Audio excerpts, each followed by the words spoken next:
Chapter 1, The Descent. It began with a pitch over coffee. I found an unmapped cave in the Appalachians, Ethan said, pulling up grainy satellite images. Old mining maps hint at a deep, uncharted chamber. Zara leaned back. And you want us to follow you into that? Not just follow, he grinned. Explore. Discover. Dev, already dreaming of mineral formations, was in. Maya nodded, camera already in hand. Liam, the group skeptic, sighed but agreed. As always, he followed his friends, especially when danger was involved. By the end of the week, they were hiking into backcountry, far from cell towers and civilization. The cave entrance was hidden behind a ridge obscured by thick pine and moss. Everyone check lights and backups, Ethan said. We log every junction. They stepped inside, 5 beams of light cutting through darkness older than memory. The air turned cold fast. Water dripped steadily, echoing like ticking clocks. Their voices felt too loud. The rock was tight in places, wide in others, forcing them to crawl, climb, and squeeze. But it was beautiful. Stalactites shimmered like glass teeth, and smooth walls told stories in sediment. By evening, they'd reached a vast chamber glittering with calcite. Feels like a cathedral, Dev murmured. They made camp on a dry ledge. Liam told stories over dehydrated food, while Maya snapped photos in the glow of headlamps. Ethan charted their course, his tablet marked with chalk trails and coordinates. We're close to the southern shaft, he said. If the data's right, it leads to a massive underground chamber. The next day's path narrowed sharply.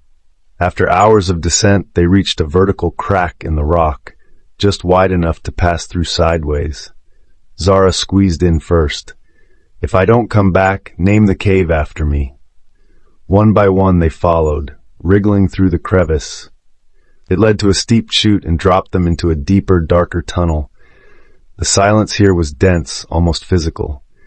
Then the cave groaned. A low rumble swelled into a roar. Back!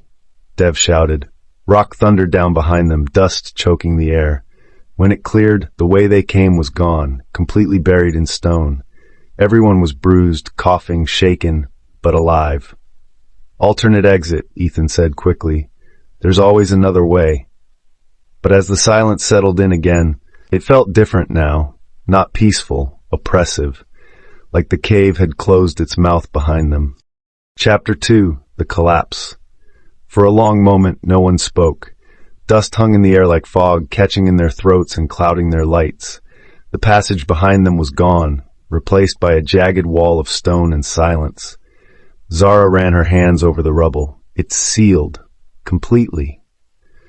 Ethan stared at his map, muttering, There has to be another way. These cave systems connect like spider webs. We just need to keep moving. We shouldn't have come this far in, Liam said bitterly. This wasn't part of the original route. It was a calculated risk, Ethan snapped. No, Liam shot back. It was a gamble. Zara stepped between them. Arguing won't help. We're not out of food. We're not out of light. Let's focus.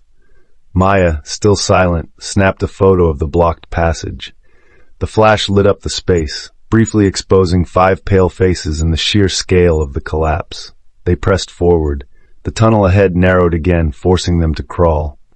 Each shuffle was slow, exhausting. Their packs scraped stone and sweat mixed with dust in their eyes. They found a small chamber with a trickling stream. It shimmered in their lights. We can refill water here, Dev said, pulling out tablets for purification. Any signs of upper passage? Ethan asked.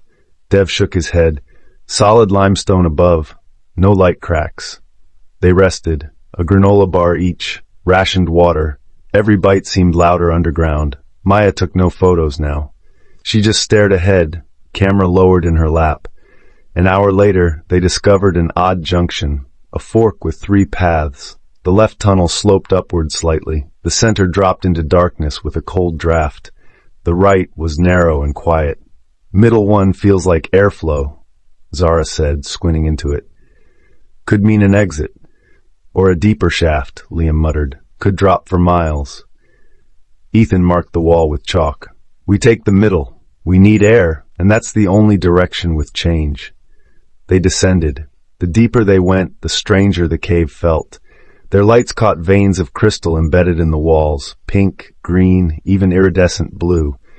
Dev murmured about rare minerals, untouched systems, geological marvels, but the beauty only made the fear sharper.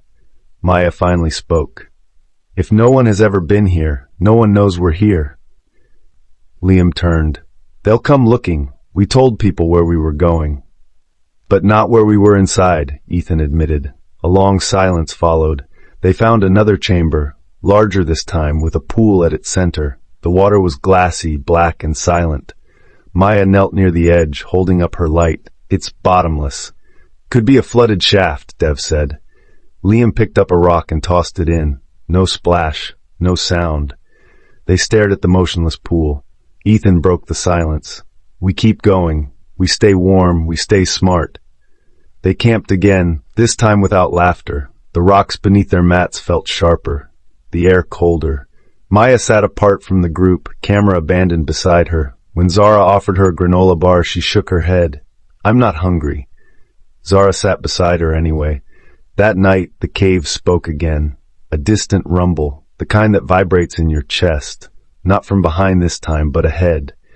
They sat up in the dark, headlamps on, eyes wide. Then, nothing. Liam whispered, Did you hear that? They all had. But no one knew what it meant. The silence returned, but it felt different now, as if something had noticed them, watching, waiting. Chapter 3, Day 1. They woke to complete silence. No birds, no wind, just the ever-present drip of cave water and the soft creak of their bodies stirring. Their headlamps flickered to life, casting long shadows against the walls. No one had slept well. We've got 5 days of food if we ration, Zara said, sorting packets. Maybe 6 if we stretch it. Let's assume 7, Ethan replied. Worst case. Dev ran his fingers along the stone beside him. Temperatures steady. No signs of fresh collapse last night. No signs of anything, Liam muttered. No animals, no airflow, nothing. Like this whole place is dead. Or waiting, Maya whispered. They all looked at her. She wasn't one to speak often, but when she did, her words carried weight. They packed in silence and moved forward. The tunnel narrowed, forcing them to walk single file. Each step was slow and deliberate. They paused at every split, every shift in air, trying to sense which path might lead out. They followed Ethan's instincts and the faintest drafts. Hours passed. They found nothing but more rock, more echoes. Liam grew agitated. We're walking in circles. No, Ethan snapped. Look at the map. Your map's a joke. Half this place isn't even recorded. Zara stepped between them. Enough. We're all scared. No one's thinking straight. Dev pointed to a tiny crevice above a stone shelf. There's airflow here. They scrambled up. The space was just wide enough to crawl through. Maya hesitated. You okay? Zara asked. Maya nodded, but her eyes darted toward the dark like something was watching. On the other side, the tunnel opened into a chamber, not vast, but strange. The walls were covered in faint markings, not natural, not modern. Symbols. Scratches etched in overlapping layers, some faded, some recent. Dev ran a hand over them. Could be prehistoric, but some look fresh. Liam stepped back. I don't like this. Ethan traced a spiral shape. We might not be the first ones down here. Zara knelt beside a handprint, too large, too high to reach naturally. Then where did they go? No one answered. They camped near the chamber's edge. No jokes this time, no stories. Zara split the last of the day's rations, half a protein bar each and a sip of water. Ethan sat with his maps. There's still time. We'll find a way. Stay focused. Liam stared into the dark. We're not getting out. Zara threw a pebble at him. Don't say that. It's been a full day. No sun, no GPS, no signal. We don't even know if they're looking for us. They are, Maya said softly. I activated the beacon before the collapse. Everyone turned to her. You did? Ethan asked. She nodded. 15 minutes before, just in case. For a moment, hope returned. Then Liam asked, what if it never reached the surface? No one answered. That night, Maya stayed awake. She sat with her back to the wall, camera in hand, not snapping photos, just gripping it like an anchor. The others slept in shifts. At some point, Dev bolted upright. "Did you hear that?" Zara was already sitting. Footsteps. Distant. They listened. Nothing. Then a faint scrape, like stone on stone, far off. Echoing. Ethan grabbed his light and scanned the darkness. "Could be rocks settling," Liam whispered, "or someone moving." They turned off their lights and held their breath. No sound followed, but no one slept after that. By the time morning came, not marked by sunlight but by exhaustion, they were pale, quiet, and shaking. They ate in silence. Maya didn't eat at all. "Still no appetite?" Zara asked gently. Maya shook her head. Zara wrapped the leftover bar in foil and tucked it into Maya's pocket. For later. Then they pressed on, deeper into the cave. No one said it aloud, but they all felt it. The cave was changing. It no longer felt like a place to explore.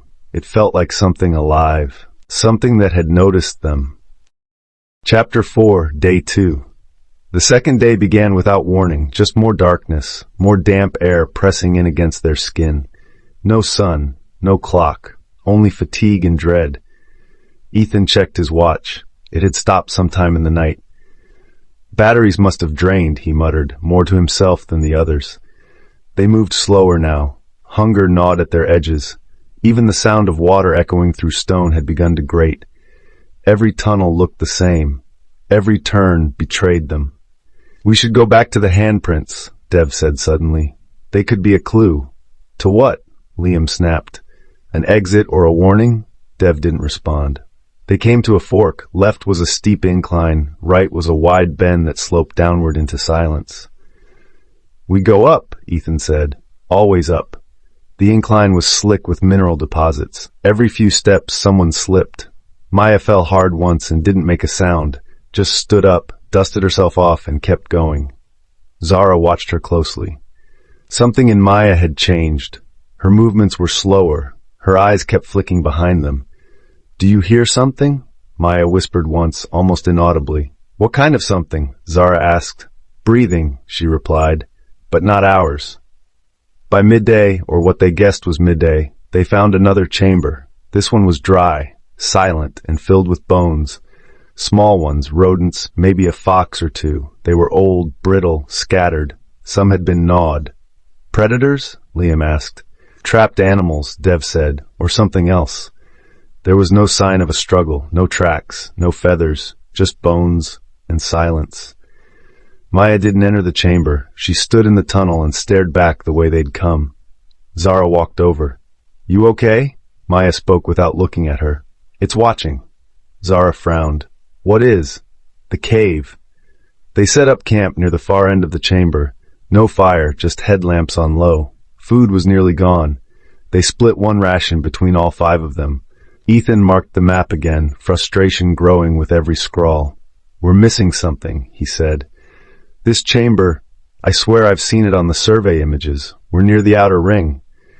"Are you sure?" Dev asked. Ethan didn't answer. Liam leaned against the rock wall. "No one's coming." "They will," Zara said firmly. "They know we're missing. They don't know where. The beacon might not have reached the surface, and even if it did, this cave has dozens of uncharted branches." Ethan looked up. "Then we keep moving until we find daylight." That night something woke them. A soft thud, not a rockfall, something deliberate.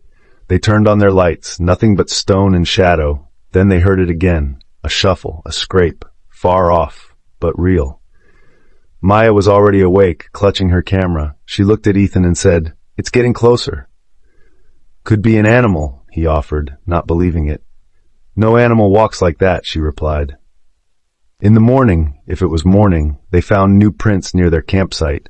Small indentations in the dust. Barefoot. Human. But wrong somehow. Too wide at the toes. Too long. And there were only 3 on each foot.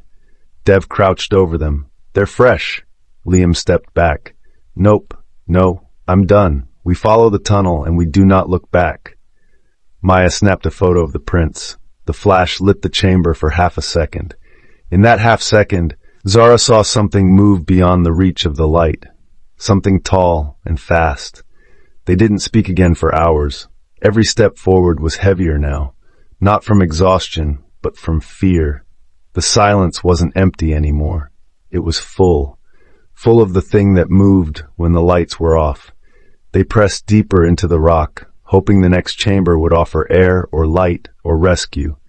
But the cave offered only more of itself, and whatever else lived inside. Chapter 5, Day 3.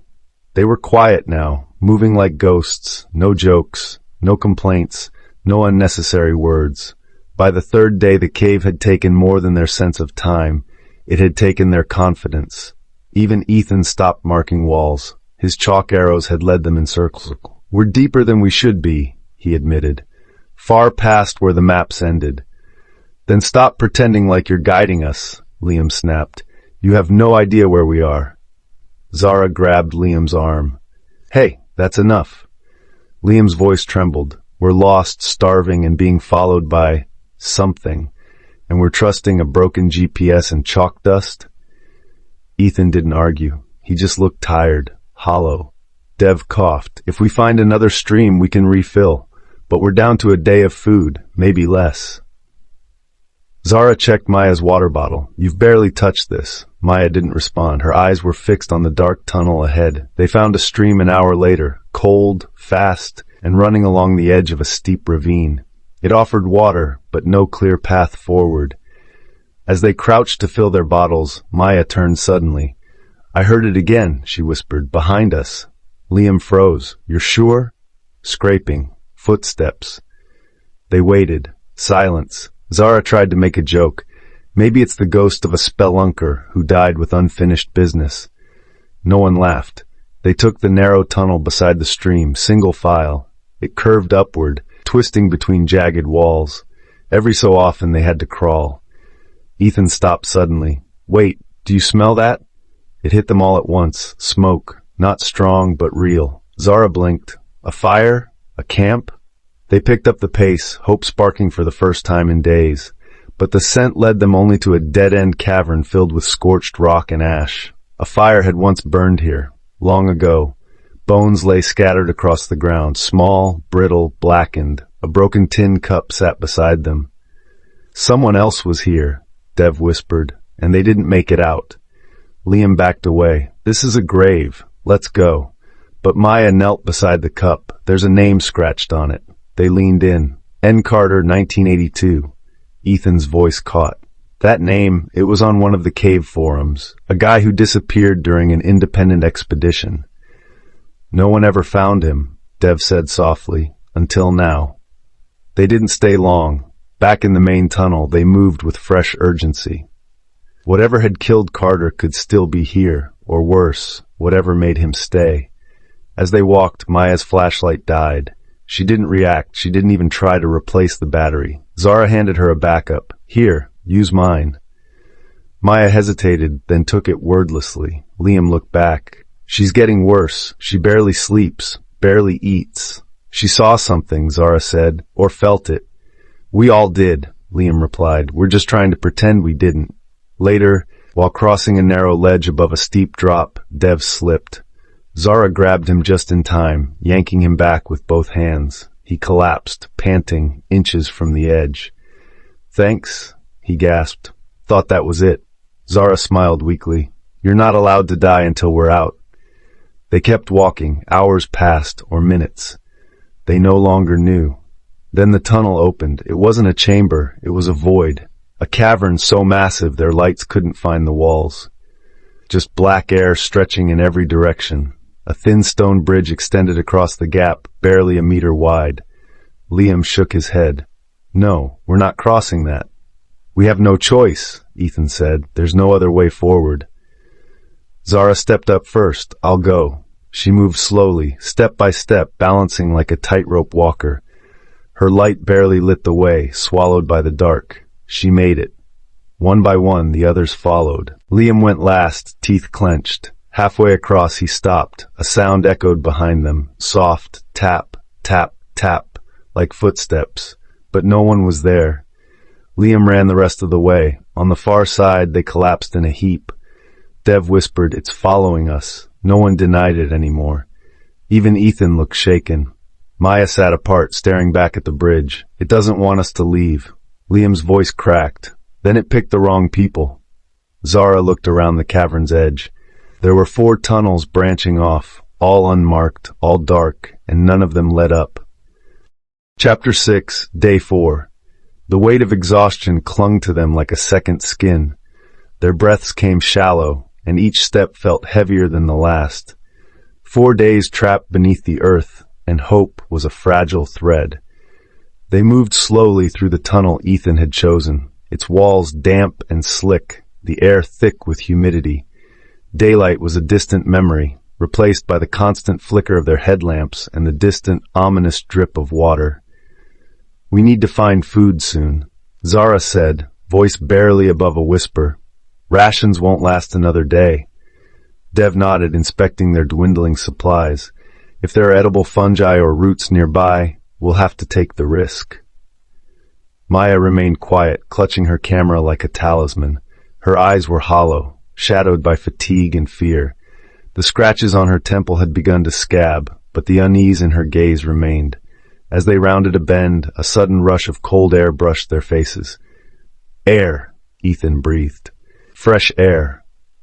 They paused, hearts pounding. Could it be an opening? A crack to the surface? The tunnel ahead widened slightly, revealing faint streaks of light reflected on damp walls.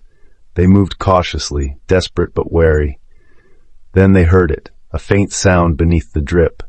Something soft but unmistakable, the rustle of movement. Liam froze. "We're not alone." Zara's hand instinctively went to her belt, fingers tightening around the small knife she'd carried since the beginning. The group pressed forward, lights darting across shadows, searching for the source. They came upon a small cavern, lit faintly by glowing moss clinging to the ceiling. The glow was eerie but welcomed. On the ground lay a patch of wild mushrooms, pale and clustered. Dev knelt immediately, inspecting them. "These might be edible," he said carefully. "We'll have to try, but they're better than nothing." Maya didn't move. Instead, she pointed toward the far wall. There, faint scratches marred the stone, new marks. Fresh footprints circled the cavern's edge, barefoot and uneven. Zara swallowed. "Someone else has been here." Or something. A low sound echoed suddenly, a sharp tap like stone striking stone. All 5 froze. Ethan whispered, "It's close." The air thickened, pressing down on them like a physical force. Maya's breath hitched. "It's watching."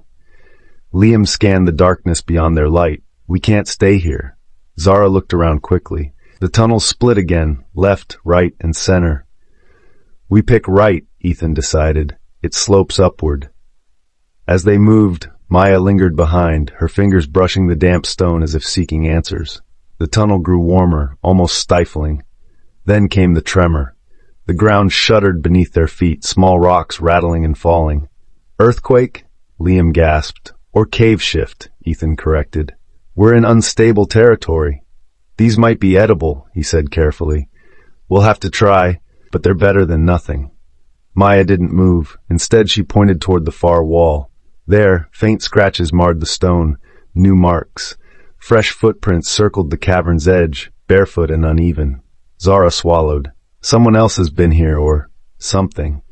A low sound echoed suddenly, a sharp tap like stone striking stone. All 5 froze. Ethan whispered, "It's close." The air thickened, pressing down on them like a physical force. Maya's breath hitched. "It's watching." Liam scanned the darkness beyond their light. "We can't stay here." Zara looked around quickly. The tunnels split again, left, right, and center.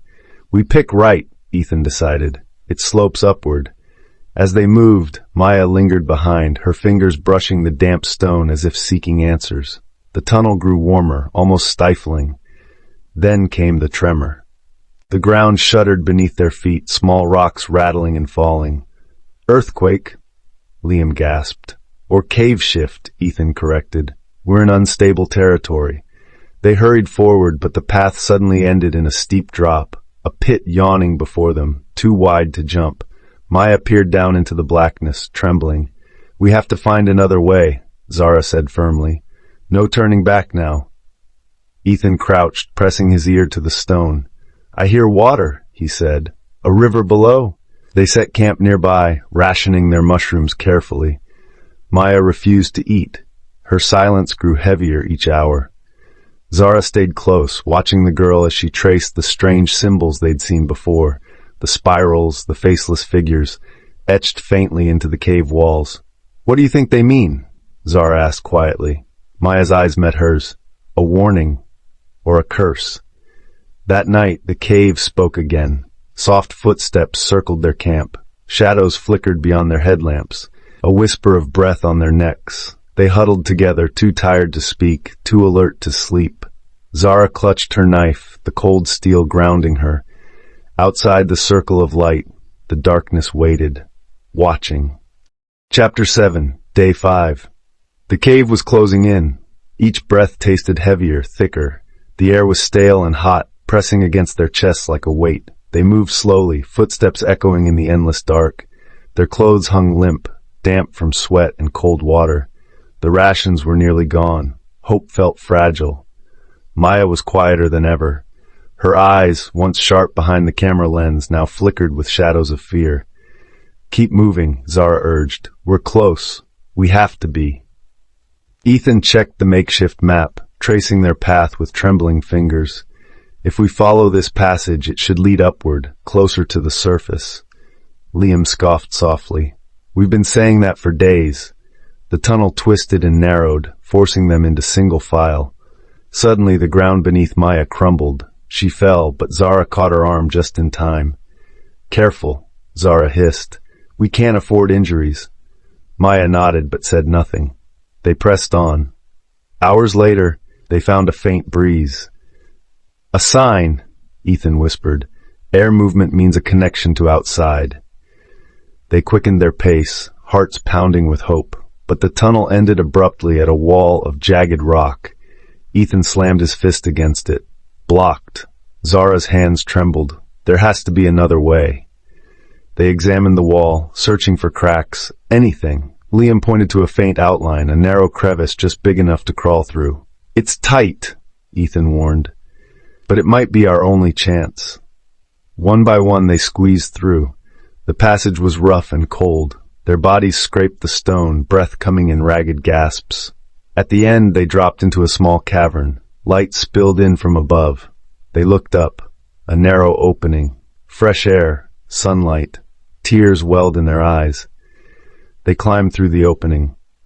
Outside, the forest greeted them with the warmth of a late afternoon sun. Birds sang, leaves rustled in a gentle breeze. Liam collapsed on the grass, laughing shakily. We made it. Zara looked back toward the cave mouth. We survived 7 days beneath the earth. Maya smiled faintly, raising her camera. To remember. Chapter 8, Day 6. The sunlight was a stranger's touch after days underground. They lay on the forest floor, letting the warmth seep into their bones. Each breath tasted sweeter, filled with the scents of pine and earth. Liam stretched, cracking his stiff joints. I never thought I'd miss the sun this much. Zara smiled faintly. We're not out yet. We need help. Ethan nodded, pulling out the emergency beacon Maya had activated before the collapse.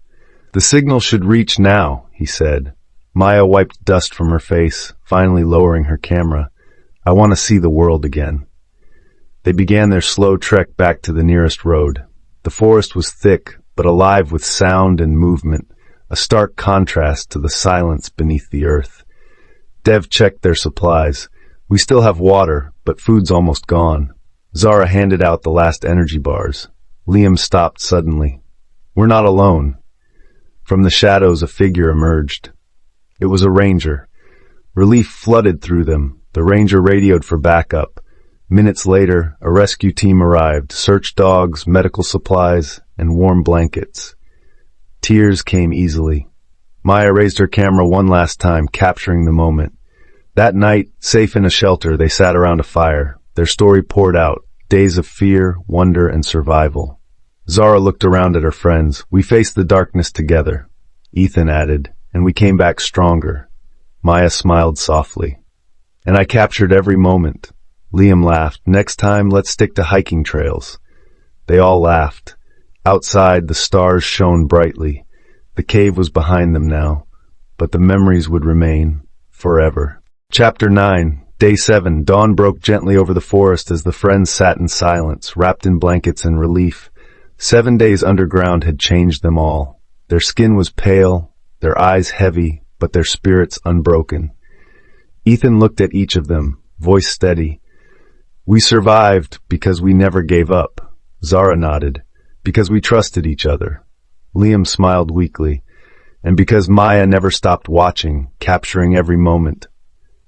Maya blinked back tears. "I wanted to remember everything, even the dark."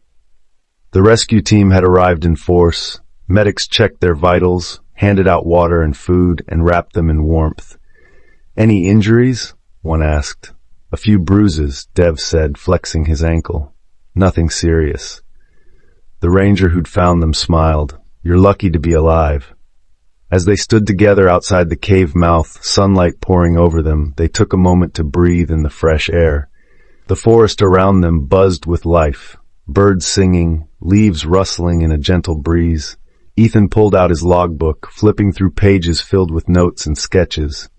"This story, it's bigger than us." Zara looked at the jagged cave entrance. "We lost the way, but we found something else." Liam laughed softly. "Like how terrifying caves really are." Maya lifted her camera one last time. To the light. They stepped away from the cave, leaving darkness behind. Together, they walked toward the future, scarred, stronger, and forever connected by the days beneath the earth. Epilogue.